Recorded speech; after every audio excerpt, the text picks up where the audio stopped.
ज़ाहिर-सी बात है मुझे भी सर्वाइव करने के लिए किसी के सहारे की ज़रूरत है। मैं अकेली कहाँ भटकूँगी? मैं बस यहाँ से निकलना चाहती हूँ। मतलब जैसा भी इंसान हम जैसे से मतलब यह कोई अच्छा इंसान ही हम आपके लिए देखेंगे तो आपको वो एक्सेप्ट होगा कि जो आपकी जिम्मेदारी भी ले, आपको खाना भी दे, जो आपको छत भी दे, आपके फ्यूचर के लिए अच्छा सोचे। देखिए, जो गलती मुझसे होनी थी वो तो हो गई है। लेकिन अगर ये सारा मेरी ज़िम्मेदारियाँ उठाने के लिए, मुझे एक घर देने के लिए, छत देने के लिए, इज़्ज़त देने के लिए तैयार है, तो मैं कर लूँगी। अक्सर लड़कियों की ख्वाहिश होती है कि उम्र ये हो, घर उसका ऐसा हो, फैमिली में ये लोग हों, रंग ऐसा हो। आपकी भी अब ऐसी कोई ख्वाहिश है कि बस आपको लॉयल और जिम्मेदार इंसान की अभी चाहिए आपको? नहीं, वो मेरी ऐसी कोई ख्वाहिशात नहीं है। वो ख्वाहिशें तभी मर गई थी जब उसने मुझे इस तरह तलाक दे दी थी। अब मेरी ऐसी कोई ख्वाहिश नहीं है। बस मेरी ज़िम्मेदारी उठाने वाला कोई हो, मुझे बस वही चाहिए। जी अस्सलाम वालेकुम नाज़रीन, आज हमारे साथ एक कराची की ऐसी बहन मौजूद है जो दो ख़ानदानों की तनाज़े की वजह से एक कदम उठाती हैं अपनी ज़िंदगी संवारने के लिए, लेकिन इनका कदम जो है वो पूरी ज़िंदगी इनकी बर्बाद कर देता है। सारी कहानी इन्हीं से जानते हैं कि कैसे इन्होंने अपने माँ बाप को छोड़ा, आगे शादी की, शादी के बाद क्या मामला बने कि आज ये हमारे साथ मौजूद है। अस्सलाम वालेकुम। वालेकुम अस्सलाम। इसमें बताइएगा अपनी सारी कहानी, कराची से आप इधर पंजाब किस तरह से पहुंची हैं, पंजाब में क्या मामला हुए आपके साथ? देखिए, मेरे सारे जो रिश्तेदार वगैरह सब लोग पंजाब के रहने वाले थे। लेकिन मेरी पैदाइश भी कराची से हुई है और मैं पैदा भी वहाँ हुई, पली-बड़ी वहाँ, जवान भी वहाँ हुई हूँ। ठीक है, मेरे सारे रिश्तेदार उधर रहते थे मगर बस हम ही कराची में रहते थे। एक दिन हमारे किसी पंजाब का ही रिश्तेदार हमारे घर ठहरने के लिए आया, क्योंकि उसके पास कोई रहने की जगह नहीं थी, जिस वजह से वो हमारे मेरे अब्बू उनके चचा भी लगते थे, तो इस वजह से उनके घर आ गए। हमारे अब्बू ने 15 दिन के लिए उनको रहने की इजाज़त दे दी। तो हमारे घर वो आते थे, ज़ाहिर बात मैं उनके रिश्ते में कज़न भी लगती थी, तो मुझसे आके बातचीत भी करनी। पता ही नहीं चला कब हम एक दूसरे को पसंद करने लगे। मतलब उसके साथ अटैचमेंट हो गई आपकी? जी बिल्कुल, अटैचमेंट हो गई। फिर वो 15 दिन ठहर के उसका काम नहीं बना, यहाँ पे कारोबार ठीक नहीं चला, तो वो वापस चला गया पंजाब। अच्छा। जब वो पंजाब चला गया तो मेरी उससे कॉल पे बात होती थी। घर वालों ने मेरा रिश्ता देखना शुरू कर दिया, तो मैंने उससे बात की कि इस तरह तुम अपने घर वालों को भेजो, वो रिश्ता लेकर आए। मैं कहीं और शादी नहीं करना चाहती, मैं तुमसे ही करना चाहती हूँ।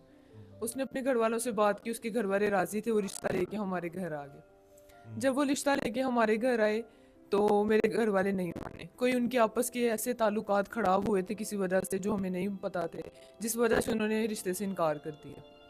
वो आपके घर भी रह के गया, जाहिर बात है ऐसे तो नहीं कोई अपने घर में जगह दे देता। कोई उनके साथ आपके अच्छे ताल्लुकात होंगे तो आपके घर वालों ने उन्हें इजाज़त दे दी ना अपने घर में रहने के लिए।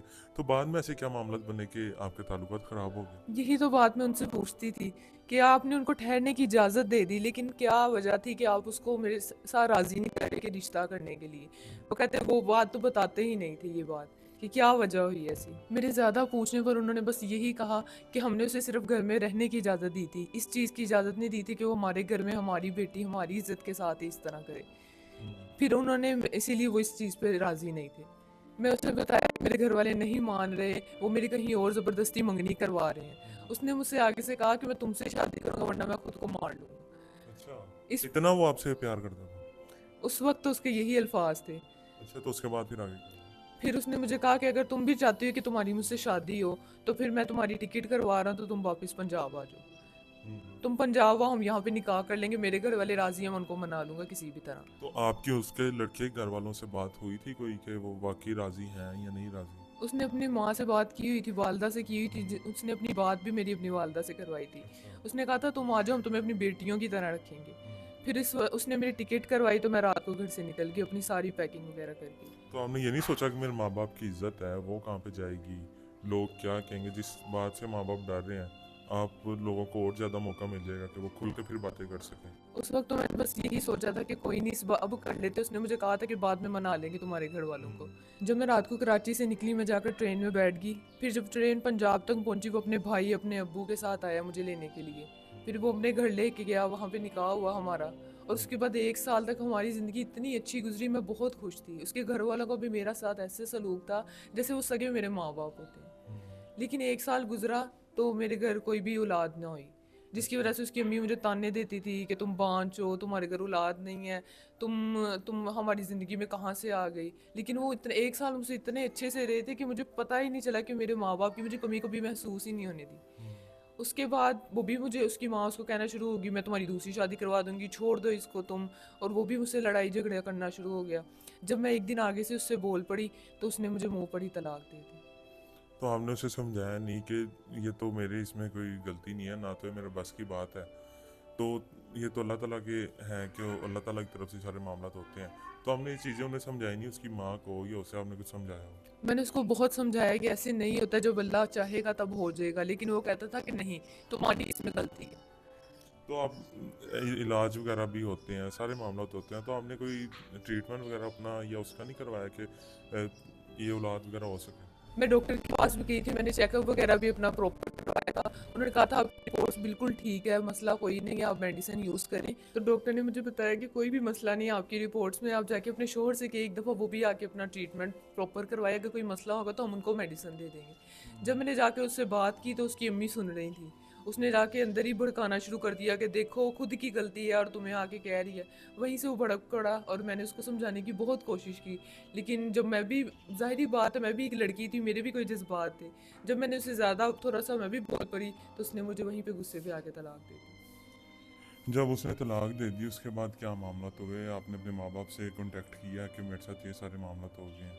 उन्होंने तो मुझसे सारे रिश्ते नाते ख़त्म कर दिए थे कि हम तुम्हारा मरा हुआ मुंह भी नहीं देखेंगे। मैंने उनसे रब्ता करने की कोशिश की, लेकिन जैसे ही उन्होंने फ़ोन उठाया उन्होंने यही कहा कि तुम्हें 1 साल बाद हमारी याद आई। ये कदम उठाते हुए तुमने हमसे पूछा था, सोचा था हमारे बारे में, तो अब हम क्यों सोचे तुम्हारे बारे में। तुम जो मर्ज़ी करो, जियो मरो, जहाँ मर्ज़ी जाओ, हमारा तुमसे कोई ताल्लुक़ नहीं है। अच्छा, अब यहीं पे हम सारे मामला तो आपके सुन लिए, तो अभी रहना जो है आपका खाना पीना जो है वो किस तरह से आप सरवाइव कर रही हैं, किस तरह से सारे अपने मामला को देख रही हैं? कि पंजाब में ही एक और रिश्तेदार थे जिनका काफ़ी आना जाना था हमारे घर। अब मैं उनके घर रह रही हूँ आर्जी तौर पर, लेकिन वो भी कब तक मुझे रखेंगे अपने पास। कोई इतना किसी को नहीं रखता अपने पास। अभी मतलब कि वो इतने आपके रिश्तेदार हैं कि उन्होंने आपको एक रूम में एक चारपाई पे बैठने की इजाज़त नहीं दी कि आप बैठ के अपना अपनी ये कहानी हमें सुना सके, बता सकें? उन्होंने कहा बाहर जाके जहाँ पे मर्जी करो। ऐसे रिश्तेदार हैं ये आपके, तो खाना भी मेरा ख्याल है कि इस तरह से ही देते होंगे आप। देखिए, जब उनके घर रहना, उनकी बातें सुनना, ताने सुनना, सब चीज़ें तो बर्दाश्त करनी ही पड़ती हैं, वैसे वो भी मुझसे अच्छा सलूक करते हैं। तो अभी आपको इस चीज़ का थोड़ा पछतावा या एहसास हुआ है कि मैं अपने माँ बाप की इज़्ज़त को ना ख़राब करती, कि जब अभी हमने उन्हें बोला है कि इंटरव्यू करना है, आपकी छोटी थोड़ी सी कहानी हम सुनना चाहते हैं, आपके लिए आसानी करना चाहते हैं, तो उन्होंने बोला है कि आप बाहर जहाँ मर्जी ले जाएं, तो इसका मतलब है कि वो आपको इतना तंग है आपसे या खाना देने से या रखने से कि आपको किसी के साथ भी भेजने के लिए वो राज़ी हैं। तो हम यहाँ सीढ़ियों पे बैठ के इंटरव्यू कर रहे हैं, बिल्कुल बाहर वाली जगह पे। देखिए, मैं उनके बारे में कोई बात नहीं करना चाहूँगी। मैं ज़ाहिर बात है उनके घर रहती हूँ, उनके घर के काम करती हूँ। उनकी बेटियाँ तो ऐश ही करती होंगी, क्योंकि मैं तो गलत काम करके आई हूँ। अब मैं, क्या सोचा आगे, आप क्या करना चाहती हैं? ये सारा कुछ अभी देखने के बाद अभी जो उनकी असलियत थी वो अभी हमारे सामने ही आपने देखी है कि उनकी क्या असलियत है, वो कितना को आपका ख्याल करते हैं, तो अब क्या आपने आगे सोचा है? अब तो देखिए जिस तरह आप भी आए, उन्होंने किस तरह मेरी तजलील की। मैं भी ज़ाहिर उनकी रिश्तेदार थी, उनकी बेटियों की तरह हूँ, लेकिन उन्होंने कोई एहसास नहीं किया। तो मैं बस आज ये सब कुछ देख कर मैं अब यहाँ से जाना चाहती हूँ। तो अगर हमारे देखने वाले जो हैं उनमें से कोई अच्छा इंसान मिल जाता है जो आपको छत भी देता है, खाने के लिए भी देता है, आपकी जिम्मेदारी पूरी लेता है, जो हमने गलती करनी थी वो तो कर दिया, आपको ताने भी ना दे, तो फिर कैसे? ज़ाहिरी बात है मुझे भी सर्वाइव करने के लिए किसी के सहारे की ज़रूरत है। मैं अकेली कहाँ भटकूंगी, मैं बस यहाँ से निकलना चाहती हूँ। मतलब जैसा भी इंसान हम, जैसे से मतलब यह है कोई अच्छा इंसान ही हम आपके लिए देखेंगे, तो आपको वो एक्सेप्ट होगा कि जो आपकी जिम्मेदारी भी ले, आपको खाना भी दे, जो आपको छत भी दे, आपके फ्यूचर के लिए अच्छा सोचे। देखिए, जो गलती मुझसे होनी थी वो तो हो गई है, लेकिन अगर ये सारा मेरी जिम्मेदारियाँ उठाने के लिए, मुझे एक घर देने के लिए, छत देने के लिए, इज्जत देने के लिए तैयार है, तो मैं कर लूँगी। अक्सर लड़कियों की ख्वाहिश होती है कि उम्र ये हो, घर उसका ऐसा हो, फैमिली में ये लोग हों, रंग ऐसा हो। आपकी भी अब ऐसी कोई ख्वाहिश है कि बस आपको लॉयल और जिम्मेदार इंसान की अभी चाहिए आपको? नहीं, अब मेरी ऐसी कोई ख्वाहिशात नहीं है। वो ख्वाहिशें तभी मर गई थी जब उसने मुझे इस तरह तलाक दे दी थी। अब मेरी ऐसी कोई ख्वाहिश नहीं है। बस मेरी जिम्मेदारी उठाने वाला कोई हो, मुझे बस वही चाहिए। जी, तो नाज़रीन, आपने सारी बहन की कहानी सुनी है, किस तरह से अपने माँ बाप की इन्होंने इज़्ज़त का भी ख्याल नहीं किया, पंजाब आई हैं, पंजाब में किस तरह से जिसे प्यार करती थी उसने भी निकाल दिया। सिर्फ अब यही है कि कोई ऐसा इंसान हो जो इन्हें 2 वक्त की रोटी दे सके, छत दे सके और जिम्मेदारी ले सके। नंबर स्क्रीन के ऊपर चल रहा है। जो इनसे आगे चलना चाहता है, इनकी जिम्मेदारी लेना चाहता है, हमसे रब्ता करें। सिर्फ सीरियस लोग रब्ता करें जितना जल्दी हो सके, ताकि ये अपने मामला आगे क्लियर कर सकें, अब यहाँ से मूव कर सकें। सिर्फ सीरियस लोग ही रब्ता करें। इसी के साथ हमें इजाज़त दीजिए, मिलते हैं अगली वीडियो में। तब तक के लिए अल्लाह निगहबान।